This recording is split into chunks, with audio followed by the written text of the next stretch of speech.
allons continuer cette journée d'études consacrée à la domaine de Saussure par une intervention de Marie-Josée Beguelin, qui est professeure honoraire de linguistique française à l'Université de Neuchâtel. Elle est experte en linguistique saussurienne et travaille aussi sur l'épistémologie des sciences du langage et bien des autres sujets liés à la linguistique. Je vous remercie particulièrement pour être venu de Genève pour participer à cette journée. Et donc, je vous donne la parole. Merci beaucoup. Alors, le titre que j'ai donné à cet exposé ne reproduit pas la grosse erreur qui se trouve, hélas, dans la revue. J'ai donc pris un sous-titre de la diachronie à la synchronie des retours. Et le titre de mon intervention dans le volume Arena aurait dû être, en fait, opérer en toute tranquillité, hors de toute étymologie. C'est ça le titre qui avait été demandé, et il y a une coquille qui s'est introduite entre la première épreuve que j'avais vue et la version finale. Mais enfin, si jamais il y a une réédition, ça sera corrigé. Voilà, c'est un détail, mais peut-être que certains d'entre vous se sont posé des questions. Et donc, il y a eu une erreur factuelle à ce niveau. Alors, je vais vous présenter quelque chose d'un petit peu libéré par rapport à l'article que j'ai écrit pour ce volume L'Arena Linguistica. Et mon sommaire sera le suivant. Je vais faire un préambule et je verrai un petit peu hors des sentiers battus. Ensuite, je parlerai du projet de l'essence double vu par Saussure. Je parlerai ensuite des points d'ancrage de ce que Saussure nous fournit dans l'essence double, ces points d'ancrage dans ses premiers travaux, dans l'idée que voilà, il y a eu une préparation à l'essence double, et, notamment dans le mémoire. Et puis, je proposerai ensuite un parcours de lecture. Donc, il a été dit ce matin que Saussure s'est trouvé confronté à cette difficulté du commencement, mais disons que je traite un petit peu ce fragment de l'essence double comme une sorte d'archipel où on peut faire des voyages, on peut parcourir cela différemment. Et le parcours que je choisis moi, c'est le parcours qui vient de la grammaire comparée des langues indo-européennes, dont Saussure s'est toujours occupé pendant toute sa carrière. Et puis, ma conclusion sera de réfléchir finalement à la place de la synchronie dans l'œuvre de Saussure et de soutenir cette idée que j'ai soutenue déjà dans pas mal de travaux, c'est que la synchronie, en fait, il y est venu pour venir au secours de la diachronie. C'est-à-dire que pour lui, l'objectif était de comprendre ce qui se passe dans les langues à travers le temps, et de penser le changement linguistique, et que seule la synchronie lui paraît l'outil adéquat pour saisir finalement la diachronie de manière scientifique. Donc on verra ça plus avant tout à l'heure. Alors j'en viens à mon préambule, vous allez le voir, autour de l'année 1913. L'année 1913, c'est l'anniversaire du décès de Saussure, vous le savez, mais c'est aussi le 100e anniversaire de la parution du côté de chez Swann. Et en fait, j'ai été frappée en relisant cette œuvre de Proust par le propos que vous avez à l'écran et qui m'a paru extrêmement saussurien. Car ce que nous croyons notre amour, notre jalousie, n'est pas une même passion continue, indivisible. Il se compose d'une infinité d'amours successifs, de jalousies différentes et qui sont éphémères. mais par leur multitude ininterrompue donnent l'impression de la continuité, l'illusion de l'unité. Alors, disons, il me semble que Proust soulève ici à propos des sentiments une question qui ressemble à celle que Ferdinand Saussure s'est posée à propos de la langue soumise à l'effet du temps. Si l'amour, la jalousie de quelqu'un ne sont dans le temps qu'une succession d'amour et de jalousie éphémères, si l'impression de continuité est illusoire et ne résulte que de leur multitude, que dire en effet du statut des entités linguistiques qui, pour se transmettre, doivent transiter à chaque fois par l'esprit d'un nouveau sujet, avec tout ce que cela suppose de réaménagement potentiel, de réinterprétation, bref, de discontinuité successive. Alors, je vais passer moins de temps sur la citation suivante, mais qui est un petit peu du même ordre. Hein. Je lis juste ce que j'ai mis en gras. Car on ne peut pas changer, c'est-à-dire devenir une autre personne, tout en continuant à obéir aux sentiments de celle qu'on n'est plus. Et donc, je trouve qu'il y a une réflexion sur, finalement, une ontologie intuitive qui nous fait croire à la permanence des sentiments et des signes à travers le temps. Donc, c'est un petit peu, ça rejoint un peu ce qui a été dit ce matin. Sur finalement nos façons de penser qui sont à hériter dans notre civilisation occidentale. Alors, je passe maintenant au point 2, après cet excursus initial. Et ici, j'ai reproduit un extrait d'une lettre de Saussure à Gaston Paris qui date de 1891, la toute fin de l'année, et où apparemment, en tout cas c'est l'avis de John Joseph, c'est l'avis aussi de Sophia, il décrit le projet de l'essence double. Et il a écrit la chose suivante: j'ose à peine vous en soumettre la pensée fondamentale, c'est que je crois qu'il n'y a point de morphologie ou de grammaire historique et que réciproquement il n'y a pas de phonétique instantanée. Le lien entre des états de langue successifs se résumerait bien examiné au lien phonétique. Le lien entre les éléments d'un même état inversement au lien morphologique. S'agit-il même en apparence de phonèmes sans valeur significative? Il y aurait opposition primordiale et incompatibilité entre la vue phonétique de la langue, qui suppose succession et abstraction totale du sens, et la vue morphologique et grammaticale, qui suppose unité d'époque et prise en considération du sens, valeur, emploi. Donc, c'est intéressant parce que c'est lui-même qui décrit son projet. Et donc, ça peut nous aider aussi à interpréter les fragments. Voilà. Et puis, il y a un point que je trouve important, c'est celui-ci. Donc, c'est cette idée autour de laquelle on a déjà tourné ce matin. C'est-à-dire que tout est morphologique dans un état de langue, même ce qui concerne les phonèmes sans valeur significative. Et ça va nous être précieux plus tard pour comprendre certains passages vraiment difficiles des fragments, cette idée-là.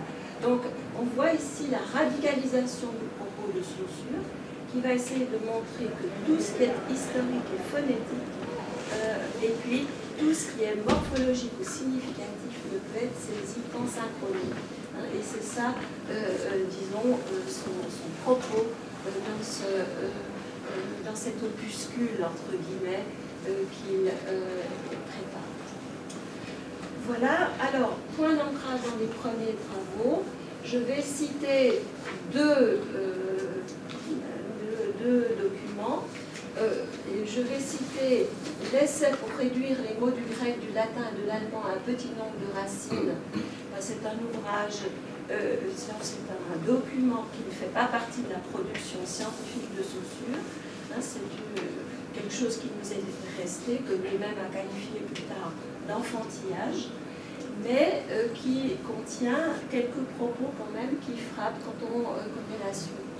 Et puis, je dirais quelques mots aussi, mais je suis devant un auditoire averti, donc je pense que j'irai assez vite, sur le mémoire, et puis, disons, les apports de ce mémoire, et parce que j'aimerais dire qu'il y a, à mon sens, disons, là aussi, une continuité entre la réflexion de l'essence double et la réflexion du mémoire, et je conçois l'essence double comme une façon de justifier, aux yeux de ces détracteurs, la méthode qui a été appliquée dans le mémoire. Alors, premier point qui me semble, disons, déjà présent dans les précédents travaux de Saussure, c'est ce principe de différentialité qui évidemment est fondamental dans l'approche saussurienne, et puis cette tendance à une vision synoptique de la langue.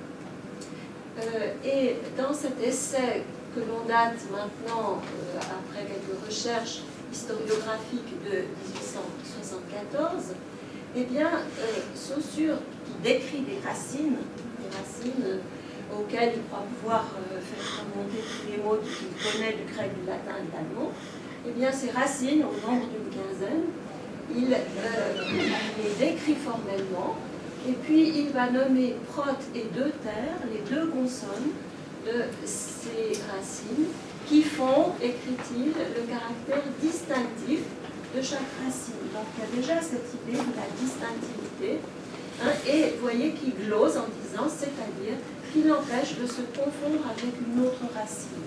Donc cette idée que, voilà, on définit les entités linguistiques en ce qu'elles ne se confondent pas avec les autres, ça c'est un point qui est présent déjà quand il a 16 ans, quand il est encore très très jeune.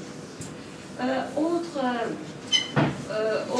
élément, voilà donc les racines que pose, hein, donc, dans une espèce de, disons, de reconstruction naïve de ce que pouvait être une proto-langue. Hein, voilà ce que pose Saussure. Donc ça, c'est une racine toute caractérisée par la voyelle A, avec ses protes et ses deux terres qui sont distinctives. Et puis, ce qui est intéressant, c'est le commentaire qu'il va donner à propos du sémantisme de ces racines. Il va donner les commentaires suivants pour se guider dans ce cercle de significations qui se tiennent toutes les unes les autres. Vous voyez, il y a quand même cette notion, quand on a eu cette formule célèbre, un système où tout se tient, vous savez, mais bon, c'est dû à Meillet, c'est pas dû à Saussure, mais Saussure, il a quand même écrit cela très jeune, hein, qui se tiennent toutes les unes les autres. Et puis, on voit aussi à quel point il abandonne vite sa fiction glottogonique, hein, du genre, voilà ce qu'était la langue primitive. Hein, il dit, je tâche de faire voir le rapport de ces idées, mais il ne faut pas oublier que je ne prétends point indiquer en cela le développement historique qu'a suivi la racine. Je ne discute pas si telle idée est sortie de telle autre ou si c'est l'inverse qui a eu lieu. Donc on voit une vision non tropique, non, déjà à ce moment-là, hein, on classe, et puis on classe de manière essentiellement différenciée. Alors, avec le mémoire, évidemment, on saute immédiatement dans le chef-d'œuvre de Saussure, hein, et ce chef-d'œuvre se caractérise, à mon sens, par la, c'est pas dit tel quel, hein, mais c'est mon interprétation, c'est la place qui est conférée à la conscience du locuteur dans la manière dont Saussure procède à la reconstruction. Alors, si vous voulez, pour résumer les choses, alors je présente mes excuses à ceux qui l'ont déjà entendu sur le sujet. Hein, je crois que j'avais parlé dans un séminaire de Jean Gillot de cette question-là. Je la développe volontiers, mais je crois que c'est important de rappeler ce qu'a trouvé Saussure dans le mémoire, parce que ça reste présent dans ses préoccupations ultérieures. Donc, si vous voulez, on part d'un état de la description des racines et des bases de l'indo-européen qui est hérité de la grammaire hindoue et puis qui repose sur un classement formel. Donc on met dans le même panier, donc c'est la fameuse théorie du Bouna, je ne vais pas aller en détail, mais si vous voulez, on classe dans la même série des formes qui se présentent comme men, sed, pet, srou, dik, wood, etc. Et si vous voulez, le principe de classification, c'est la structure consonne, voyelle, consonne. Hein, donc le fait qu'il y ait deux consonnes et une voyelle au milieu. C'est plus le A comme tout à l'heure dans l'essai de Saussure, mais c'est des voyelles différentes. Alors, voilà, la considération, elle est purement phonétique, si vous voulez. Et Saussure va renverser ce classement. Et en fait, il va le faire sur la base de sa connaissance intime des langues comparées. Et c'est une connaissance qui puise, qui est puisée dans les textes. Hein. On sait, et Dotavi montre très bien dans la revue Arena, qu'il allait essentiellement suivre à Leipzig des cours qui étaient des cours de lecture du Rig Veda, des cours où on découvrait les textes. Hein. Donc c'était pas tellement, enfin il a suivi aussi bien sûr quelques cours de grammaire comparée, mais c'est surtout sur les langues qu'il a travaillé. Et par rapport à cette connaissance approfondie, il va avoir une espèce de fulgurance en fait, et puis il va distinguer pour l'indo-européen deux états de la racine, entrant chacun dans des contextes morphologiques bien déterminés. Hein, c'est ce qu'on appelle l'aplaout ou l'apophonie. Hein, on peut prendre pour modèle le français je peux, nous pouvons, hein, peu, pouvons avec une alternance vocalique. L'allemand finden, fan, gefunden, etc. Donc les langues qui ont une variation vocalique associée à une variation morphologique, donc significative. Donc on entre dans une classification des racines qui va être à base morphologique et sémiologique et plus purement phonétique. Donc, il va distinguer des états pleins de la racine qui contiennent un « et vous retrouvez toutes les racines de tout à l'heure, men, sed, mais vous trouvez aussi, vous voyez, sreu, deik, beud, etc., avec présence du « et l'état réduit, dépourvu de « e ». Alors, ça donne srou, dik, qu'on avait déjà tout à l'heure, mais ici, il n'y a plus le « et ça devient, si vous voulez, infrasyllabique. Hein, donc les formes infrasyllabiques de la racine pour ces racines qui ont juste cette forme consonne, voyelle, consonne, sans présence d'une semi-consonne. Voilà, alors, une autre formulation de cela, l'état plein de la racine, l'état réduit de la racine, et puis j'ai mis en gras deux formes qui vont réapparaître dans le tableau suivant. Hein, donc là, je passe un peu vite, on pourra toujours, s'il y a des questions, y revenir. Mais si vous voulez, la grande innovation de Saussure, c'est qu'il corrèle l'état de la racine à une fonction morphosémantique.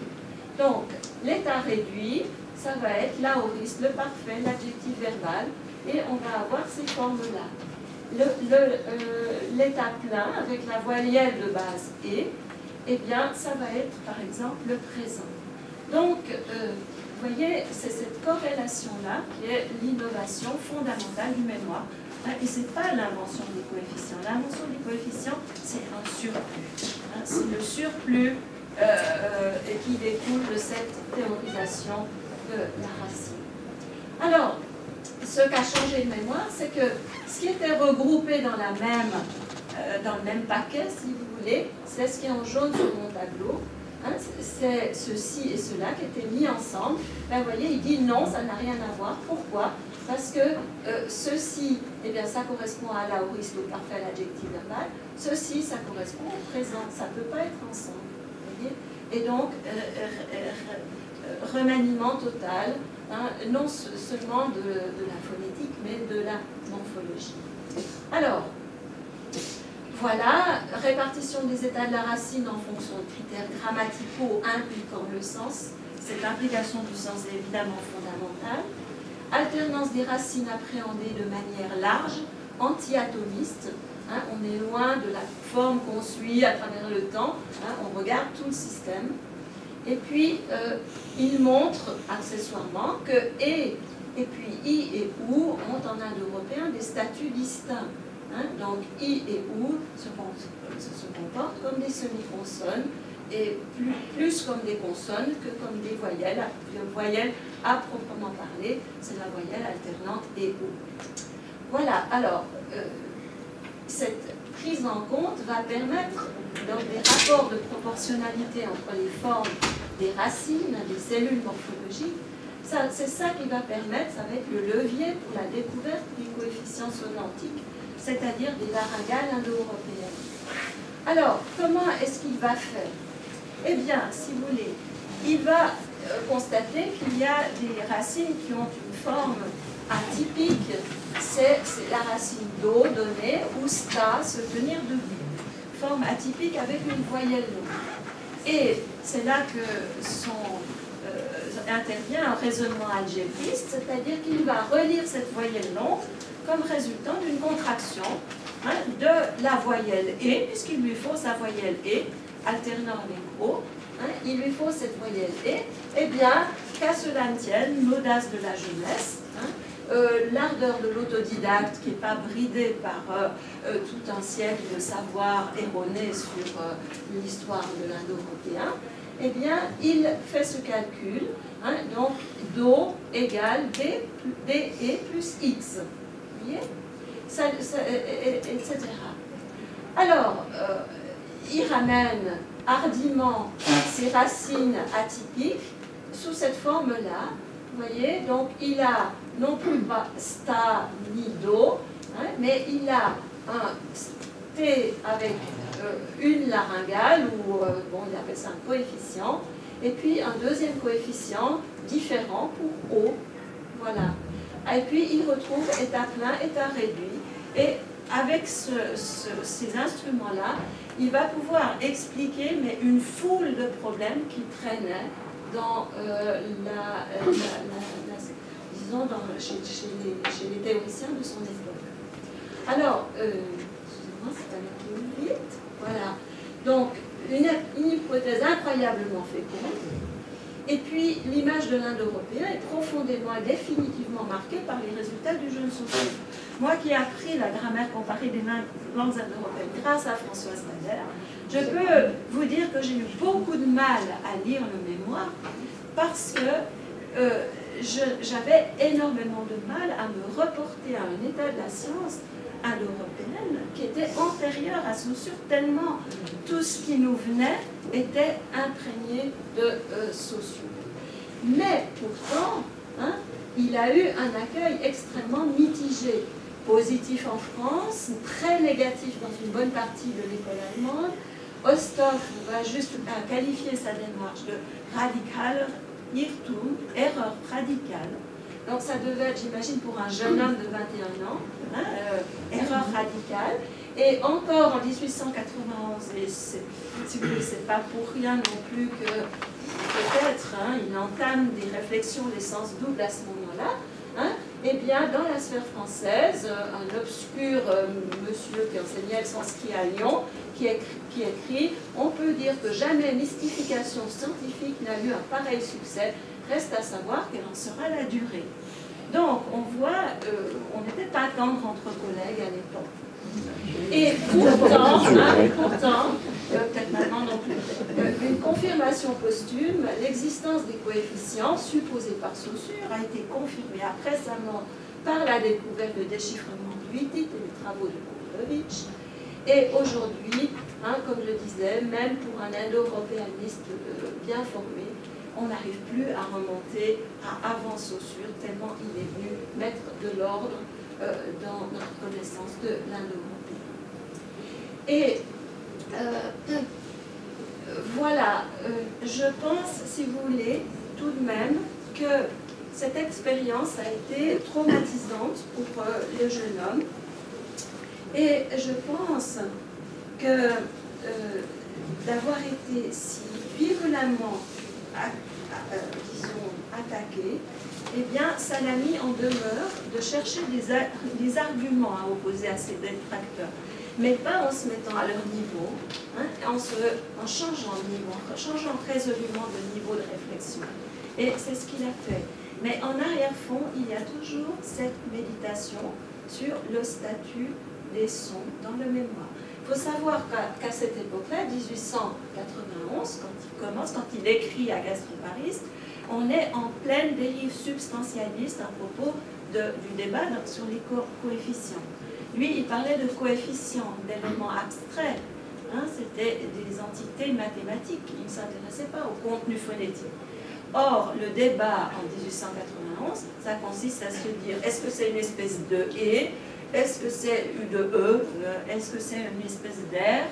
Ces fameux coefficients? Qu'est-ce que c'est? Vous voyez, on se demandait vraiment, on se posait des questions qui étaient des questions qui, pour Saussure, n'avaient pas de sens. Et on va retrouver la trace de cela dans sa réflexion. Alors, les deux éditions que l'on connaît, dont on a parlé ce matin, de l'essence double, je passe rapidement là-dessus, donc l'édition amateur que j'ai utilisée tout en citant évidemment aussi l'édition Bouquet et Engler. Et mon propre parcours, donc je vous propose un parcours en 6 étapes, si vous voulez, pour essayer de construire une cohérence qui permet de réintégrer certains fragments qui semblent des fois désespérer l'interprétation. Donc, point de départ, la question du mode d'existence des entités phoniques. Saussure est conduit à réaffirmer très fort dans l'essence double le principe de différentialité ou de relativité ou de négativité et son corollaire, la notion de valeur. Donc, il va se poser la question du statut des sons et de tous les statuts possibles. Hein. Le son comme le son qui a une incidence sur le sens, donc le son phonématique, si vous voulez, au sens moderne, et puis aussi la variante positionnelle. Hein, et on verra qu'il y a toute une réflexion là autour. Pour lui, ça a été un problème, cette histoire des variantes positionnelles. Et puis, ou combinatoires. Et puis, il se pose aussi la question de ce qu'il appelle la fluctuation, la prononciation du R français, typiquement, le R français qui peut se prononcer apical, qui peut se prononcer uvulaire, alors que ça pourrait être des espèces totalement différentes dans certaines langues, eh bien, c'est traité identiquement en français. Il dénomme ça la fluctuation, et c'est un argument pour lui très fort pour le caractère différentiel des sons, évidemment. Et puis, cette réflexion sur l'identité dans le domaine formel le conduit à une conception de la langue comme fait de conscience pure. Vous voyez, parce que le son, eh bien, c'est pas apprendre, le son linguistique n'est pas une réalité physique. Hein, c'est une réalité qui est tout autant psychique que le sens. Vous voyez, puis bon, je renvoie à ce qui a été dit sur les dualités ce matin. Et évidemment qu'à partir du moment où on fait de la langue un fait de conscience pure, c'est l'activité du sujet parlant qui va recevoir le premier rôle. Mais c'était déjà le cas dans le mémoire, parce que le mémoire faisait de l'indo-européen une vraie langue faite pour signifier et pour être fonctionnelle. Juste de citation, mais il y en a plus dans mon article, donc j'étais obligée de trier, de choisir. Donc, vous voyez, cette réaffirmation du principe de différentialité, hein, et quand il dit s'acharner après des quantités positives, c'est évident qu'il pense au débat du temps sur les coefficients, vous voyez, hein, où on cherchait à savoir ce qu'étaient phonétiquement ces fameux coefficients. Hein. Donc, et pour lui, il y a vraiment une réflexion méthodologique de fond.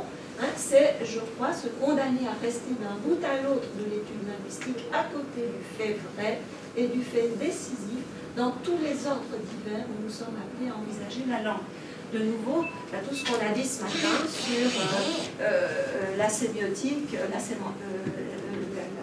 oui, c'était sémiologie, hein, qui englobe la syntaxe, la lexicologie, etc. Ben, tous les ordres sont concernés par ce principe de distinctivité. Et puis, voilà la célèbre citation sur la langue comme fait de conscience pure. Ensuite, la réflexion de Saussure va s'étendre à ce qui faisait aussi, bien sûr, l'objet de la linguistique historique de son temps, c'est-à-dire l'évolution du sens, bien sûr, la morphologie historique, hein, la syntaxe historique. Et c'est là qu'il va jeter un terrible pavé dans la mare et qui est toujours là, hein, et qui est toujours valable aujourd'hui. Alors, sa réflexion, bien, elle est très ancrée dans l'appréhension des paradigmes de l'Indo-européen, paradigme de conjugaison, paradigme flexionnel. Hein, donc, il parle de l'aoriste, il parle du génitif.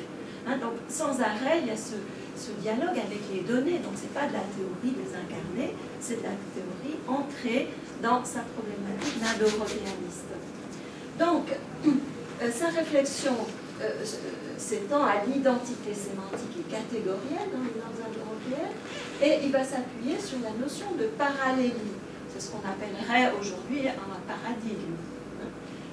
Parallélie qui peut être tantôt bilatérale et unilatérale. Et là, il y a des notes qui sont assez complexes à décrypter, mais très précises, hein, où il s'intéresse aux différences, à des différences de sens qui sont tantôt accompagnées, tantôt non accompagnées de différences formelles.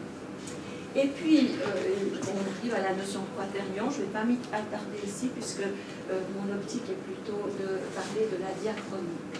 Et, disons, Saussure en arrive à une critique qui est iconoclaste de l'idée que le sens se transmettrait à travers le temps. Et il va nier la possibilité d'une morphologie, d'une lexicologie ou d'une syntaxe historique. Voyez ce qu'il disait, ce qu'il écrivait à Gaston Paris. Et il va, d'autre part, mettre en doute la pertinence de la traditionnelle opposition entre sens propre et sens figuré. Parce que pour lui, la polysémie des entités linguistiques, c'est purement le résultat de la négativité du sens. Hein, donc la négativité du sens permet justement la sous-détermination, hein, de la signification de chaque entité. Donc, mais on voit que c'était déjà en germe dans son essai de 1874, hein, où ça ne l'intéressait pas de d'écrire des dérivations de sens du genre sens propre, sens figuré, typiquement. Hein. Et c'est frappant de voir quand même que toute la théorie de la grammaticalisation aujourd'hui baigne tellement dans cette conception dérivationnelle d'un sens à l'autre, et on pose des échelles, et puis on se demande si l'échelle est vérifiée ou pas, et d'où toute une scolastique extrêmement pesante, hein, qui, à mon avis, bloque, hein, la réflexion véritable sur le changement linguistique. Voilà, donc je passe à quelques citations. Voyez, donc le phénomène primordial du langage est l'association d'une pensée à un signe, et c'est justement ce fait primordial, je pense que c'est la dualité, je ne sais pas si tout à fait, qui est supprimé dans la transmission du signe. Donc dans la transmission du signe, il n'y a plus que transmission du son, mais il n'y a pas transmission du sens. Et autre observation, donc le changement de signification d'un terme est dépourvu de valeur comme fait résultant du temps, car il n'exclut pas la signification précédente. Donc, quand un mot change de sens, effectivement, ça n'exclut pas la signification précédente. Donc, ça, c'est pour lui résolument différent du changement phonétique. Et il conteste donc cette idée qu'il y ait une histoire de la langue prise par le double côté de la forme et du sens. Voilà, et ça c'est ce que je viens de dire tout à l'heure. Alors, j'ai encore quelques minutes. Bien. Alors, j'avance, ça devrait aller. Alors, si vous voulez...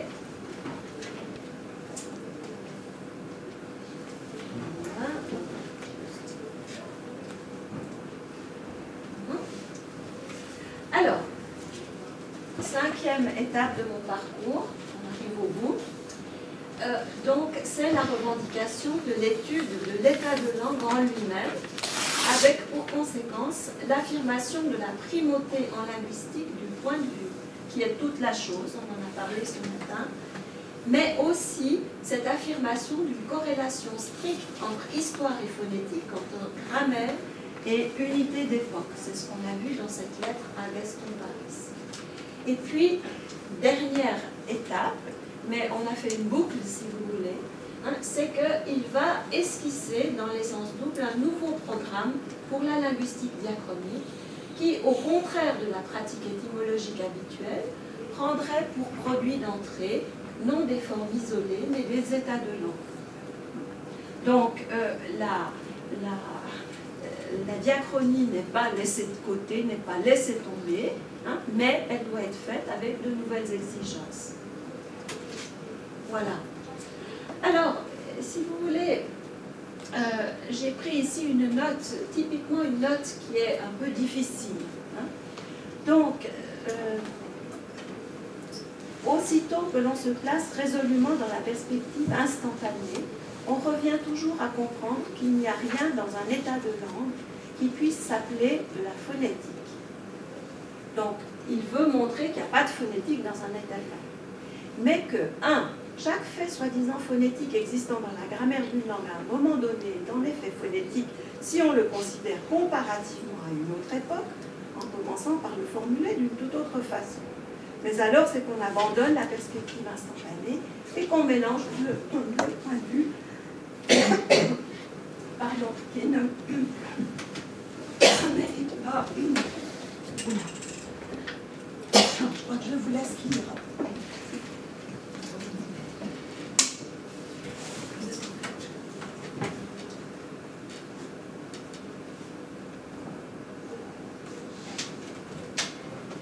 Donc, si vous voulez, Saussure est en train d'essayer de reverser tout ce qui est phonétique dans l'histoire, la diachronie, et puis de considérer comme significatif ou morphologique tout ce qui est dans la synchronie.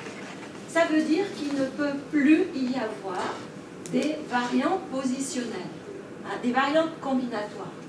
Or, il ajoute dans un cartouche, qui pose problème à tout le monde, y compris à Macaire, cas de N cérébral sanskrit, pitre namakam. Bon, alors, Amaker dit ça n'a rien à voir avec le reste. Pas du tout, ça a à voir avec le reste. Et on trouve l'explication dans cette autre note que j'ai photocopiée chez Amaker, comme ça vous voyez avec quel scrupule Amaker a fait son édition, parce que pour ainsi dire, chaque mot est assorti d'une note. Hein, voilà. Alors, ici, donc, Saussure nous dit, même une règle d'alternance comme le N cacuminal au lieu de N dental après R, Ch et R voyelle en sanskrit est étymologique ou bien est devenu sémiologique, mais n'est pas phonétique, car on a Piturnama, le nom du père, ou même Pitrnama, Pitrnamakam en un seul mot, sans que le voisinage même immédiat de l'air influe en quoi que ce soit sur la prononciation de N dental. Donc, poser une règle phonétique que N après R devient N cérébral serait absolument, puis ensuite on a une interruption. Alors, bon, on est autour du nom du père, hein, Piternama. Alors les psychanalystes apprécieront, mais si vous voulez, ce qui intéresse Saussure ici, c'est que la règle soi-disant de phonétique combinatoire ne s'applique pas en raison d'une conscience de la frontière morphologique. Vous voyez? Et donc, cet exemple lui permet de rabattre la phonétique combinatoire dans la mesure où elle est inhibée par la conscience morphologique, ça lui permet de la reverser dans la morphologie. Vous voyez? Et de ne pas transiger avec son principe que tout ce qui est contemporain, eh bien, finalement, est sémiologique. Vous voyez? Alors, j'espère que j'ai été claire, mais vous voyez, c'est pas du tout un ajout qui serait un ajout sans rapport avec ce qui précède, en tout cas, à mon avis.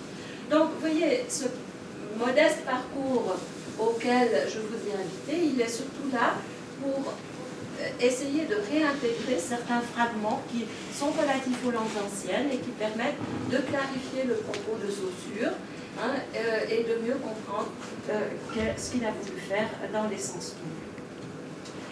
Voilà, donc je passe à ma conclusion. Eh bien, Saussure, si vous voulez, ne balaye pas l'étude diachronique, il la laisse en piteux état, mais il ne la balaye pas. Et il nous dit, dans le sens double ou sens du langage, il n'est certainement pas possible de comprendre ce qu'est la langue sans connaître d'abord les vicissitudes qu'elle traverse d'une époque à l'autre. Mais après cela, il n'y a rien de plus nécessaire, nous le croyons, que de rétablir une séparation absolue entre l'être-langue et le fait contingent que cet être-langue est ordinairement destiné à se transmettre dans le temps. Donc ça, c'est dans les écrits linguistiques générales, page 55, et puis ça, c'est la référence le numéro du fragment, c'est celui de la numérotation à Macaire. Alors, il va poser dans un fragment tout à fait remarquable, le fragment 41 d'Amaker, page 21 à 22 des écrits. Ces 4 points de vue, j'aurais voulu tout citer parce que c'est vraiment très intéressant comme il le fait, mais il pose 4 points de vue au travers desquels la langue peut être envisagée. Le point de vue instantané, ça n'a pas de mystère pour vous. Le point de vue diachronique purement phonétique. Le point de vue de la projection d'une analyse morphologique propre à un état ancien sur un état postérieur. Ça, il le considère sévèrement. Il dit que c'est un point de vue étymologique au sens large, qu'il qualifie d'artificiel et de didactique. Donc, et ça, on le voit dans ses cours de morphologie historique, il déteste que l'on procède à des découpages qui valent pour une époque donnée, dans un état de langue qui n'est plus l'état de langue de cette époque-là. C'est comme la jalousie et l'amour de soi tout à l'heure. Et puis, il y a le point de vue historique de la fixation de 2 états de langue successifs, pris chacun en lui-même d'abord et sans subordination de l'un à l'autre, suivi de l'explication. Et ça, c'est le vrai programme de la linguistique diachronique, selon Saussure. Et puis, il dit de ces 4 points de vue légitimes, hors desquels nous avouons ne rien connaître, il n'y a guère que le 2e et le 3e, c'est-à-dire la phonétique historique, et puis la morphologie historique mal faite, finalement, qui soit cultivée. De fait, le 4e ne pourra l'être fructueusement que le jour où le premier, interruption, le premier aura été fait, évidemment. Et puis, il passe à la suite. Ce qui est en revanche vivement cultivé, c'est la confusion lamentable de ces différents points de vue, jusque dans les ouvrages élevant les plus hautes prétentions scientifiques. Donc, on voit quand même qu'il est dans un contexte de polémique par rapport à ses contemporains. Et, en fait, si vous voulez, ces 2 points de vue, on peut les schématiser comme suit. Donc, mes flèches qui descendent le temps, c'est typiquement la perspective étymologiste. On prend un mot, puis on suit son cours, puis on dit, ouh là, blanchiment sémantique, appauvrissement, vous voyez, nous passons du discours à rien du tout, et puis on accrédite une vision complètement érosive de la langue. C'est typiquement certaines dérives de la théorie de la grammaticalisation. Et puis, on peut faire de l'histoire selon le point de vue 4, c'est-à-dire comme faisait le mémoire, c'est-à-dire qu'on va regarder l'état de langue, on va regarder tout le système, et comment se comporte l'ensemble du système. Et puis, on va regarder un autre état de langue suivant, mais pour lui-même et en le déconnectant de l'histoire. Et puis, ensuite, on va procéder aux confrontations utiles. Et par rapport à la vision étymologiste, il y a ce propos qui est très important, c'est ce qui a échappé aux linguistes, c'est qu'ici, la matière qui subit l'action historique ne relève d'aucune façon de l'appréciation historique simple, comme c'est le cas, par exemple, pour les faits politiques. Donc, cette idée que l'histoire d'entités comme les sentiments ou comme les entités idéologiques n'a rien à voir avec l'histoire des événements historiques, des faits politiques. Voilà. Alors, concernant ces identités diachroniques, parce que si vous voulez, voilà, hein, quand on regarde Kaldum au début et puis qu'on voit Shaw à la fin, typiquement, hein, c'est un exemple du CLG, eh bien, on le fait en vertu de cette idée, de cette supposition qu'il y a identité. Et c'est ça que conteste Saussure et qui est très difficile à contester, tellement on est porté à raisonner comme ça. Mais c'est comme, encore une fois, l'amour et la jalousie de soi. Alors, voilà ce que les notes de Riedlinger, hein, les notes que Riedlinger prend lors du cours 2, deuxième cours. Il est mystérieux le lien de cette identité diachronique qui fait que deux mots ont changé complètement, Kalidus, Shaw, Aiwa, Ye, et qu'on en affirme cependant l'identité. En quoi consiste-t-il le lien? Précisément, hein, c'est tout là le problème. Il y aura donc dans la linguistique toute une série de questions à résoudre, ou plutôt à scruter, qui se rapportent aux identités, unités diachroniques. On voit, alors tout à l'heure, François Rasté disait on ne peut pas tout dire dans un cours. Donc là, il le dit gentiment. Hein. Mais ce qui est frappant, c'est ce que ça donne dans le CLG en version banalisante, Bailly-Sécher. Or, l'identité diachronique de deux mots aussi différents que Kalidum et Shaw signifie simplement, hein, donc le simplement s'oppose au précisément de tout à l'heure, simplement que l'on a passé de l'un à l'autre à travers une série d'identités synchroniques dans la parole, sans que jamais le lien qui les unit ait été rompu par les transformations phonétiques successives. Donc, si vous voulez, voilà, on remballe le problème, et en fait, on voit très bien que leur souci était purement d'imprimer leur propre logique, hein, dans ce cours de Saussure, en mettant en balance avec l'identité synchronique, l'identité diachronique. Il en fallait pour tout le monde. Hein. Il fallait que tout le monde y trouve son compte. Mais ce n'est pas du tout ça que disait Saussure. Et dans les notes item, on a ceci.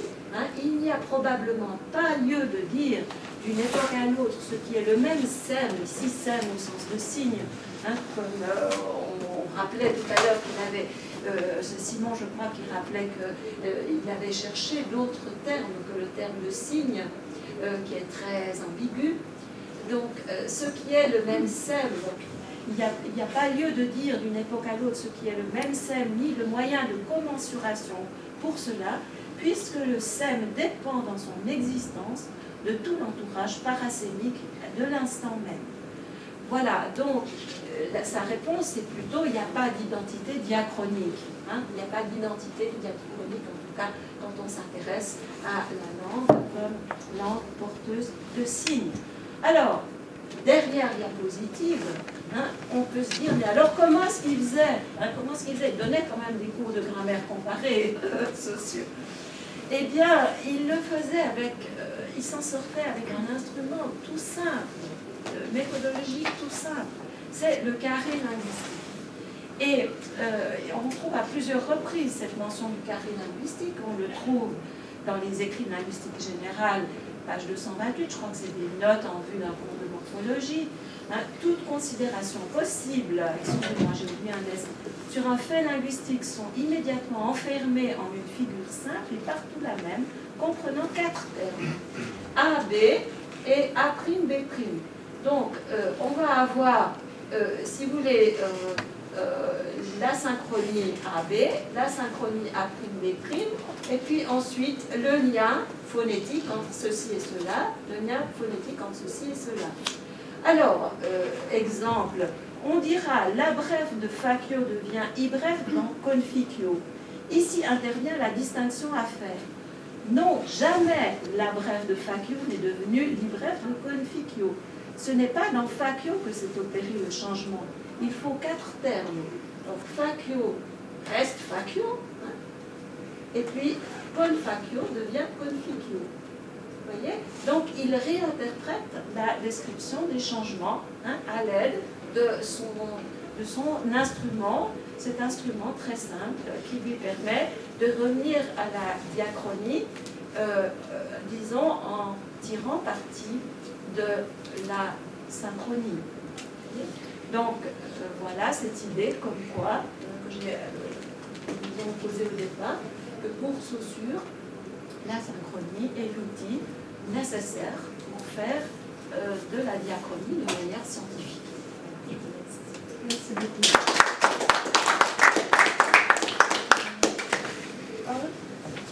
Je crois que vous avez très bien montré pourquoi Saussure n'a pas été compris ni de son vivant, ni aujourd'hui. Parce que de son vivant, on avait une constitution d'histoire des langues qui était le contraire du sien. Donc d'abord, elle avait critiqué le concept d'histoire de l'époque. Par la suite, la linguistique a quitté l'histoire, a quitté l'histoire des langues pour se consacrer sur le système. Donc après la métaphysique de l'histoire, on est entré dans la métaphysique du système. Donc le système, une synchronie qui ne bouge pas et qui bouge d'une manière qui n'est pas intéressante pour les linguistes. Donc, on saute du concept de l'histoire, un concept de système, au lieu de critiquer le concept de l'histoire qui était dominant au XVIIIe siècle, c'est-à-dire cette métaphysique de l'histoire qui est l'histoire de contenu. Donc, pour la herméneutique, l'histoire, c'est l'histoire de contenu. Et la grande invention de la grammaire comparée, c'est de soupçonner qu'il y avait une histoire au niveau de l'expression. Et l'histoire au niveau de l'expression change complètement la notion même de l'histoire, parce qu'au niveau de l'expression, il n'y a que le hasard, il n'y a que ce qu'on ne peut pas prévoir. Et donc, le concept de l'époque de phonétique, évidemment, Saussure le reprend, parce que phonétique, on peut dire, histoire des langues, c'est-à-dire que c'est forcément l'histoire, c'était phonétique au sens histoire phonétique, parce qu'il était en même temps, évidemment, quelqu'un qui traitait la physiologie du son, la phonologie, parce que la phonologie aussi essayait de prendre la place de la morphologie dans sa propre pensée. Mais pour être bref, pour finir, donc, si on pense un peu au niveau d'histoire des idées, on peut bien constater qu'on a raté le rendez-vous avec l'histoire parce qu'on a accepté que l'histoire veut dire l'histoire au sens métaphysique, l'histoire du contenu, l'histoire d'une langue, où l'histoire est même présente dans la présence même. Donc, on est arrivé au système, à la compétence linguistique, et la conclusion, c'est qu'on ne le comprend pas, parce que le système, c'est quoi? Mais quand même, je vais ajouter une petite remarque, il y avait quand même un linguiste qui avait bien compris le mémoire. Je pense à Brzezinski, qui avait fait un compte rendu extraordinaire de mémoire. Tout à fait. Oui. Brzezinski. Très bien. Alors, oui, nos